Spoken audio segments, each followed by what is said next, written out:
ரெடியா? லாக்அப் குணாக்கு அப்புறம் பயங்கர ஃபேமஸான குணா வந்து இவர் தான். இவர் வந்து ஃப்ரெஞ்சுலாம் பேசுவாராம். Actually thanks to Guna. ஏன்னா last minute prep for our little angel Raya's first birthday. நான் ஒரு டிராவல் பிளான்ஸ் இருந்ததுனால டக்குன்னு ஒரு ஒன் டேல பண்ண வேண்டியதாக போச்சு. செம்மையா லாஸ்ட் மினிட்ல வந்து பிரமாதமான ஃபுட்டு. ஏன்னா எங்க அப்பா ஹோட்டலியராக இருந்ததுனால என்னைக்குமே அப்பா அந்த நிகழ்ச்சி நடக்கும்போது எது வேணா சொதப்பலாம்னா சாப்பாடு மட்டும் வாய்ப்பே இல்லைன்றவாரு. ஸோ ரொம்ப கான்சியஸாக இருந்தேன். என் பொண்டாட்டியை போட்டு டார்ச்சர் பண்ணிட்டே இருந்தேன். தேங்க்ஸ் டு ராகவன், குணாவோட லிட்டில் ஹார்ட் ஈவெண்ட்ஸ். அவங்களோட இன்னைக்கு வந்து ஃபுட்டோட ஐ வுட் சே இந்த என்டையர் ஸ்ப்ரெட்டே பயங்கர இன்ட்ரெஸ்டிங்காக இருந்தது. ஏன்னா நான்வெஜ் லிமிட்டடாக வச்சிருந்தாலுமே வெஜ்ஜில் வந்து செம வெரைட்டி. இன்ஃபேக்ட் நிறைய பேர் வந்து பண்ணியிருந்த கத்திரிக்காய் ஒரு தொக்கு மாதிரி ஒன்று பண்ணியிருந்தாங்க. அதை நிறைய பேர் வத்த குழம்பு நினைச்சு சாப்பிட்டு இருந்தாங்க எக்ஸ்ட்ராவாக. ஸோ அந்த விதத்தில் பிரமாதமான அண்ட் ஆல்சோ என்னதான் சொன்னாலும் அந்த ஃபைனல் டச் வந்து தயிர்சாதம் தான். அங்கே அடிச்சா அவங்க 6 பயங்கரமான 6.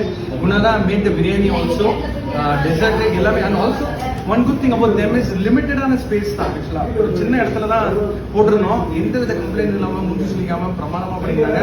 Looking forward to more other events with you Guna. Thank you so very much. ஏன்னா வந்தவங்க எல்லாருமே செம ஹாப்பி. தேங்க்யூ, நன்றி. அந்த டைம்க்கு மட்டும் தான் அந்த மொத்த வீடியோ சொல்லிடலாம். அப்படியே மெயின்டைன் பண்ணிக்கணும்.